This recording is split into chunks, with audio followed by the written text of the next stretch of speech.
Hello, welcome or welcome back. Today we are talking on writing yourself the perfect ending to any unfavorable ending that you may have experienced in a relationship. That's what I want to speak about today, and I want to share a personal example, or actually a friend's example, of how she did this and how it worked for her. So stick around. My name is Hedley Derenzie. I am a qualified life coach and author. I'm also super passionate about the amazing teachings of the law of assumption as originally taught by the great American mystic Neville Goddard. It is the stories that we tell that create our life. So if you want to change any part of your life, then you need to start by changing the story, which are just otherwise known as assumptions. Or if you want to create the most amazing life, you need to know how to tell the most amazing stories and create the most amazing assumptions. And that is where these teachings can help. Since rediscovering them myself, I'm telling myself better stories, and I want to help you to do the same. If you would like support with this, in terms of if you have something in your life that you would like to change but you're just not sure how to apply these principles, I am available for one-to-one coaching to support you through that process. I also have a free 21-day set yourself up with the ultimate self-concept course, which is the ultimate story that you want to be telling about yourself.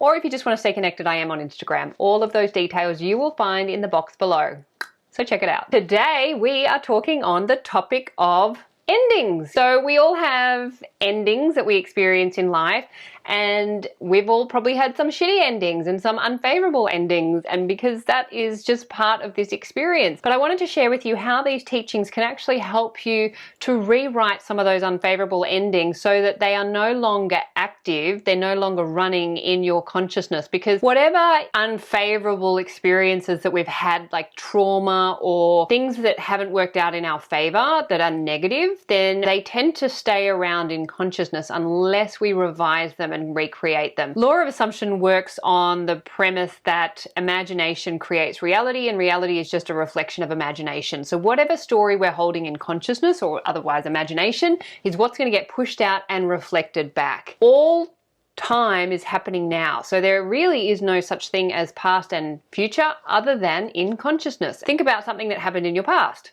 You've just gone into your imagination and you've created it in your imagination. And then if you think about something that you want to experience in your future, bang, you do it in imagination. It's actually not something that we're experiencing in the 3D. So past and future are just concepts of consciousness, and they continue to play out in the here and now unless we revise them.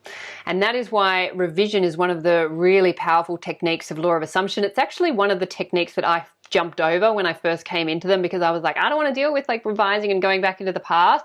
I want to deal with like creating a whole new future. And you can do that. However, it's so much easier to create the experiences that you want to have when you've revised any old negative stories that are still running from the past, because they are still running in consciousness.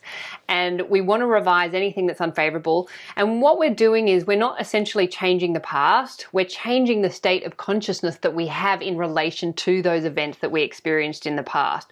So when we change the facts or change the outer events in our imagination from the past, we're actually changing the state of consciousness we're holding around it. And that's the game. That's what we want to do, because when we change the state of consciousness, then we change what gets pushed out and reflected back in our reality. And also it makes it easier to then go and create new experiences in our future, well, which is in our imagination anyway, because we no longer have any negative stories running from the past. So for example, I recently shared the story about how I sold my apartment, which I'll just link up here. And when I was in the process of selling my apartment, there was a period of time, like I think it was the second inspection, when like there was no interest in my apartment. And that didn't make sense because it was in a prime area of Sydney, and it was a beautiful apartment, like just very close to the beach. Like it was, you know, there was no reason to why there shouldn't have been a lot more interest in my apartment. So it had to come from consciousness, and of course everything does. So my reality is just an outpicturing of my consciousness. So if there's no interest, or it's not if my apartment's not selling, it's because there's something running within me that's not allowing that process to unfold. So I had to quickly revise my only other experience with selling a property, which is the question I went to, which is like, okay, well, what's happening in my consciousness that's not allowing me to sell my apartment? And of course, there was a story running from the only other time that I had with the sale of a property, which was from my past, my childhood, and it was a negative story. And if you watch the video, you'll hear more about that. But what I did was I revised that story from my past, and immediately my reality, my present reality, the present sale of my apartment reflected that back in change, and all of a sudden there was interest and the price went up, and all of, you know, it all just started to move again. So when we work in consciousness using revision, we actually impact on our present reality.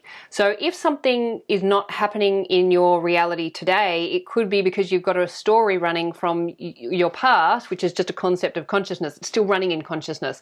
And all you need to do is just revise it. And I want to share an example of how this can really be great in terms of relationships, because I was catching up with a good friend of mine, Aggie. Hi, Aggie. She might be watching. And I asked permission to share this story because it was such an amazing story. I just thought, this is such an inspirational story that can help so many people. And what she did was she recently took a holiday to Sydney, and she's in a fabulous new relationship with this new guy that she absolutely created and brought into her reality. She wasn't aware of law of assumption. So that's the other thing. We're doing this whether we're aware of it or not. So you can use law of assumption consciously, but if you're not aware of it, you're still going to be creating your reality, whether you know it or not, because we are the gods of our reality, whether we know it or not. So you're either wielding your power consciously or unconsciously.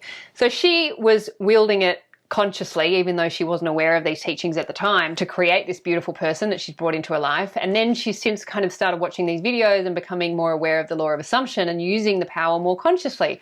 And she went to Sydney recently and she visited some places that she had visited with past relationships. So the memories of two of her past major relationships came up during this trip to Sydney. What it did was it kind of brought back some negative memories that she didn't want to bring into her reality now, because she's in this amazing new relationship and she just didn't want to bring it in. And she realized that what she needed to do was revise the old memories that she had and kind of wrap them up in a bow and complete them, like essentially create the happy ending. So what she did was she created this story. She was on a walk along the coastline of Sydney's eastern suburbs, and she created this memory, this situation where both of her previous partners were there with her, and they were all dancing together and they were all happy and they were all kind of just in it. I get chills actually saying this story.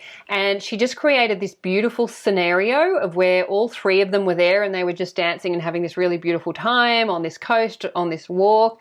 And then she just said goodbye to them and waved to them, and they just waved and smiled, and then they all just went off in their own directions. And she said by doing that, she was able to bring those memories to completion and kind of leave them in the past, because she didn't want to continue bringing these old memories into her reality when she's got this amazing new partner and she's creating new memories. And she just was like, I needed to clear my consciousness of these two people who are no longer in my reality, but the memories, like as she was walking past places they had been together in that relationship, those memories came back and she was like, oh, I don't want to, you know, and it was just, they were still running.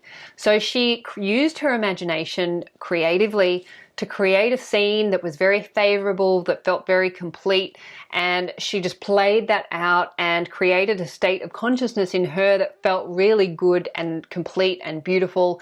And they all just kind of blessed each other and waved and smiled and sent each other on their way. And when she shared that story, I just thought that is just such a beautiful example of how to use these teachings to create the states of consciousness that you want to bring into your experience, because that was very much a creating the ending that she needed so that she could move on and be fully present in her new relationship. And it got me thinking that there are so many endings that are just left unrevised and they're just kind of left hanging, and a lot of them are probably unfavorable. And one of the things that I have done is revise all the endings to my previous relationships. So I've actually gone back and revised every single ending to every single relationship, and I've made it favorable and I've made it work in my favor. Now, when I think back on every single ending, I can feel good about all of those endings. And what it does, it just creates a sense of completion, a state of completion. So I'm not harboring any resentments or old bad feelings towards anyone, because I've revised all of those endings in my own imagination, because I don't want to bring that into my next relationship, and I don't want to have that energy hanging in my consciousness.